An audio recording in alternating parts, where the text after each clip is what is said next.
अस्सलामु अलैकुम वरहमतुल्लाह। शव्वाल मुकर्रम के 6 रोज़े ईद के कितने दिन बाद रखे जाएं? 2 दिन बाद, 3 दिन बाद, 4 दिन बाद, या जब अगर जिस दिन रखे जाएं उसके बाद लगातार रखने हैं, या पूरे महीने में किसी भी दिन आप 6 रोज़े मुकम्मल कर सकते हैं? इसका शरई हुक्म क्या है? सबसे पहले शव्वाल मुकर्रम के 6 रोज़ों की फजीलत समाअत फरमाएं। हज़रत अबू अय्यूब अंसारी रदी अल्लाह तआला अन्हु से रिवायत है, वो बयान करते हैं कि रसूल अकरम सल्लल्लाहु तआला अलैहि वसल्लम ने फरमाया कि जो बंदा मोमिन रमज़ानुल मुबारक के मुकम्मल रोज़े रखता है, उसके बाद उसकी इत्तिबा में शव्वालुल मुकर्रम के 6 रोज़े रखता है, तो हुजूर अलैहिस्सलातु वस्सलाम ने फरमाया गोया कि उसने उम्र भर के रोज़े रखे।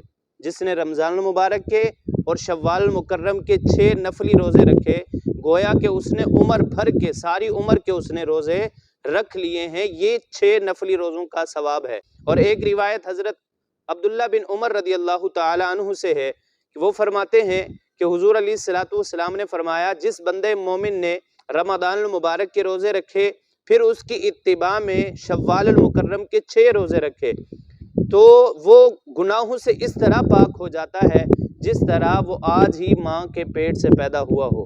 जिस तरह वो माँ के पेट से पैदा होकर पाक था गुनाहों से, इसी तरह वो ये 6 रोज़े रखने के बाद पाक हो जाता है।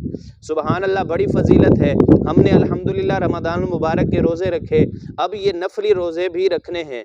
इंशाअल्लाह ये नीयत कर लें कि हमने नफली रोज़े रखने हैं। अब जो सवाल पैदा होता है कि ईद के बाद दूसरे दिन रखना ज़रूरी है, तो कोई ज़रूरी नहीं है। आप तीसरे दिन, चौथे दिन, 5वें दिन जब भी रखना चाहें रख सकते हैं। और ये कि लगातार रखे जाएं, तो ये भी बात गलत है। लगातार रखना ज़रूरी नहीं है। शव्वाल मुकर्रम का पूरा महीना आपके पास है, 29 दिन या 30 दिन आपके पास मौजूद हैं। आप इन 30 दिनों में किसी दिन भी आप 6 रोज़े मुकम्मल कर सकते हैं। यानी एक रोज़ा रखें, फिर 2 दिन छोड़ दें, या 2 रोज़े रखें, 1 दिन छोड़कर, 3 दिन छोड़कर, इस तरह अगर आप रखना चाहें रख सकते हैं, इसमें कोई मसला नहीं है। हाँ, अलबत्ता अगर कोई शख्स लगातार रख लेता है तो लगातार रखने में भी कोई हर्ज नहीं है। और औरतें एक गलती करती हैं, ख़वातीन एक गलती करती हैं इन नफली रोज़े रखने में।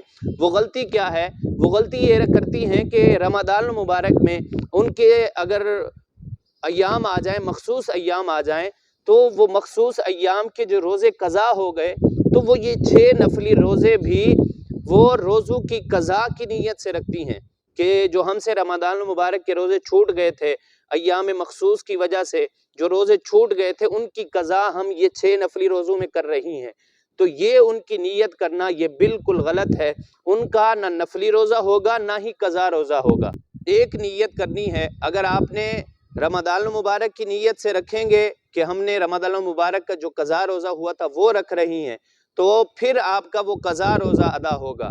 और अगर आप नफली रोज़े की नीयत करेंगी तो फिर आपका वो नफली रोज़ा होगा।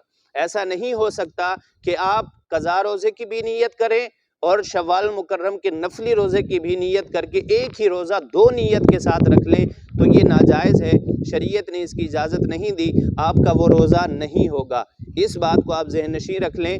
आप 6 नफली रोज़े अलग रखेंगी और जो आपसे रमज़ान मुबारक के रोज़े कज़ा हुए हैं वो आप अलग रखेंगी। उम्मीद है कि बात वाज़ेह हो गई होगी। अल्लाह पाक अमल की तौफीक अता फरमाए।